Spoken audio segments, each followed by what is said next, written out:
మార్బీ అనే ఒక గుజరాత్లో ఒక ప్రాంతంలో ఒక పెద్ద బ్రిడ్జ్ కూలిపోయి 140 మంది చచ్చిపోయినా ఏ ఎన్డీఎస్ఏ బోదు, ఎవడు బోడు, ఏ ఏజెన్సీ బోదు, 140 మంది చావులకు ఫలానావాడు బాధ్యుడు అని ఒక బాధ్యతాయుతమైన ఏ ఏజెన్సీ మాట్లాడదు, కేంద్ర ప్రభుత్వం మాట్లాడదు, గుజరాత్ ప్రభుత్వం మాట్లాడదు. బీహార్లో 4 రోజులకు ఒకసారి ఒక్కొక్క బ్రిడ్జ్ కూలుతున్నా అడిగే నాతుడు లేడు.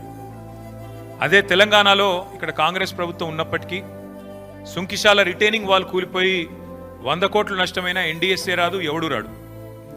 అట్లాగే ఎస్ఎల్బీసీ టన్నల్ వీళ్ళ అవినీతి కమిషన్ల కక్కుర్తితో అది నిజంగా మళ్ళా తిరిగి రివైవ్ చేసే పరిస్థితి ఉందా లేదా అని కూడా సోయి లేకుండా, కనీసం ఆలోచన లేకుండా, ఇంగిత జ్ఞానం లేకుండా పూర్తి స్థాయిలో కుప్పగూలిపోయి 8 మంది చచ్చిపోయి దగ్గర 100 రోజులు దాటిపోయినా ఇప్పటి వరకు ఉత్తమ కుమార్ రెడ్డి మాట్లాడాడు, రేవంత్ రెడ్డి మాట్లాడాడు, కేంద్ర ప్రభుత్వంలో ఉన్న ఒక్క మంత్రి మాట్లాడాడు, ఎవరు బాధ్యత తీసుకున్న మనిషి లేడు.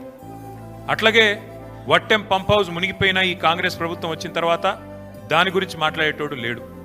అట్లాగే పెద్దవాగు ఒకసారి కాదు 2 సార్లు కొట్టుకొని పోయిన ప్రాజెక్టు అడిగేవాడు లేదు. కానీ